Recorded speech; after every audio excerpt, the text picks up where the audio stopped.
Salam sejahtera Profesor Dr. Chia.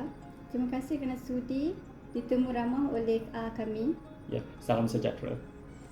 Prof, boleh Prof kongsikan kepentingan sidang kemuncak ASEAN ke-46 ini secara umum? Pada pandangan Prof, sidang ini merupakan medan penting untuk menyemarakkan kerjasama serantau yang bersifat strategik dan lestari. Kenapa Prof kata begitu ya?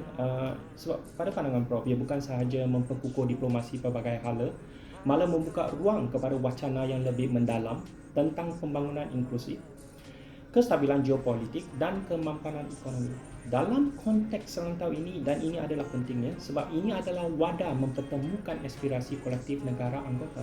Prof selalu terlibat dengan projek serantau. Apa pandangan Prof tentang kerjasama dalam kalangan negara ASEAN sekarang? Secara peribadi, saya melihat wujudnya lonjakan sinergi antara negara-negara ASEAN dalam pelbagai dimensi. Dari segi pemodenan dasar hingga ke pembangunan digital. Dan ini adalah dimensi-dimensi dia ya. Sepanjang beberapa siri libat urus di Jakarta, Manila dan Singapura, saya mendapati keterbukaan dan semangat kolektif semakin menyala. Dan ini adalah petanda yang baik ya, ke arah kesepaduan yang lebih mantap. Okey Prof, topik utama yang dibincangkan tahun ini apa ya Prof? Soalan yang sangat bagus ini. Sidang kali ini sebenarnya mengangkat tema inklusiviti dan kemapanan. Kenapa tema ini diutamakan? Sebab antara tema utama kali ini ialah untuk pengukuhan keselamatan cyber serantau, perluasan ekosistem ekonomi digital serta respons bersama terhadap isu-isu transnasional seperti perubahan iklim dan ketidaksamaan ekonomi antara negara-negara anggota negara ini. Ya, terima kasih. Sebenarnya terdapat juga beberapa sesi tertutup yang menyentuh aspek strategik dan geoekonomi. Namun pada pandangan Prof, ianya lebih bersifat deliberatif dan memerlukan kepekaan diplomatik. Apa sebenarnya cabaran utama yang Prof lihat dalam konteks ASEAN sekarang?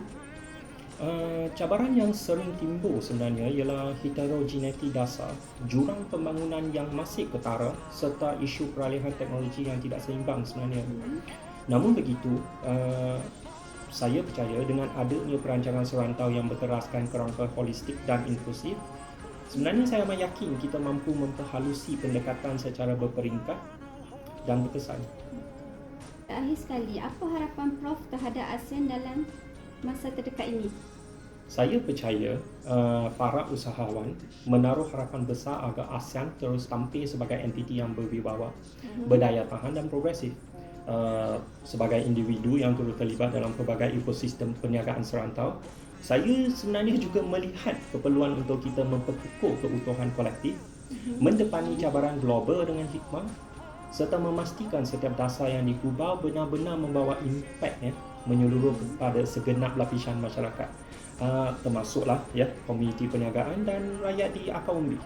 Terima kasih Prof atas masa yang diluangkan pada hari ini. Sama-sama. Saya juga amat menghargai peluang ini.